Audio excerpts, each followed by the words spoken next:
या तपाईँको यो माउस केही भएर बिग्रियो भने चाहिँ म चाहिँ यसलाई एकछिन साइड लगाइदिन्छु। अब चाहिँ तपाईँले चाहिँ यो किबोर्डबाट नै आफ्नो पीसीलाई चाहिँ कसरी एक्सेस गर्ने, कसरी चलाउने त्यो चाहिँ हामी यस भिडियो मार्फत चाहिँ सिक्न गइरहेछौँ। यसको लागि चाहिँ सुरुमा चाहिँ के गर्ने भन्दाखेरि चाहिँ फाइल एक्सप्लोर फर्स्टमा चाहिँ हामी फाइल एक्सप्लोर ओपन गर्न सिक्छौँ। फाइल एक्सप्लोर ओपन गर्नलाई चाहिँ किबोर्डबाट विन्डोज बटन थिचेर ई बटन थिच्यो भने चाहिँ हाम्रो यहाँ हेर्न सक्नुहुन्छ फाइल एक्सप्लोर ओपन हुन्छ। त्यसपछि तपाईँले चाहिँ यहाँनिर दिस पीसीमा जानु छ, लोकल डिस्क CDEहरूमा तपाईँलाई जानु छ भने चाहिँ तपाईँले किबोर्डबाट ट्याब बटन हुन्छ नि, ट्याब भनेको यहाँनिर हुन्छ। यो ट्याब तपाईँहरू थिच्दै जानुहुन्छ भने जस्तै यो ट्याब थिचे अब कहाँ कहाँ जान्छ, यो ट्याब थिच्दै जानुहोस्, ट्याब गरे फेरि यहाँनिर होम यो हाइलाइट भयो।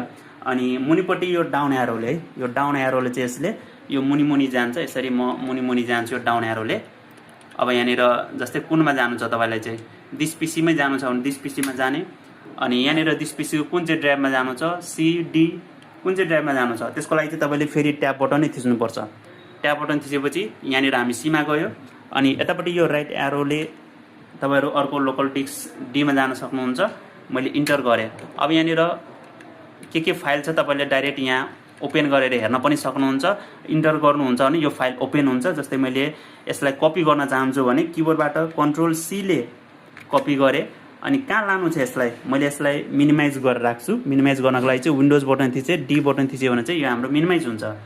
अब चाहिँ जस्तै यहाँनिर एउटा नयाँ फोल्डर बनाएर तपाईँलाई त्यसभित्र हाल्नु छ भने किबोर्डबाट कन्ट्रोल सिफ्ट N बटन थिच्यो भने चाहिँ हाम्रो यहाँ न्यू फोल्डर एउटा बन्छ। चाहे भने तपाईँले फोल्डरको नेम पनि दिन सक्नुहुन्छ। मैले फोल्डरको नेम राखिदिएँ यहाँनिर शिव। अनि इन्टर थिचेँ, फेरि इन्टर थिचेँ, यो फोल्डर ओपन हुन्छ। अब अघिको कपी गरेको कुरालाई चाहिँ यहाँनिर पेस्ट गर्नु छ भने किबोर्डबाट कन्ट्रोल V ले मैले यहाँनिर पेस्ट गरिदिएँ। हेर्नु त हामीले यो सबै सर्टकट किबोर्डै काम गरिरहेछौँ। अनि यसलाई फेरि एक्जिट गर्नु छ भने किबोर्डबाट अल्ट बटन थिच्ने F4 बटन हुन्छ नि, यो थिच्यो भने चाहिँ हाम्रो त्यो खुलेको प्रोग्रामलाई चाहिँ बन्द गर्न सकिन्छ। अनि अघिको जुन मैले मिनिमाइज गरेर राखेको थिएँ त्यसलाई चाहिँ अल्टर बटन थिचेर ट्याब बटन थिच्यो भने चाहिँ हाम्रो त्यो अघि मिनिमाइज भएको विन्डोज फेरि ओपन हुन्छ।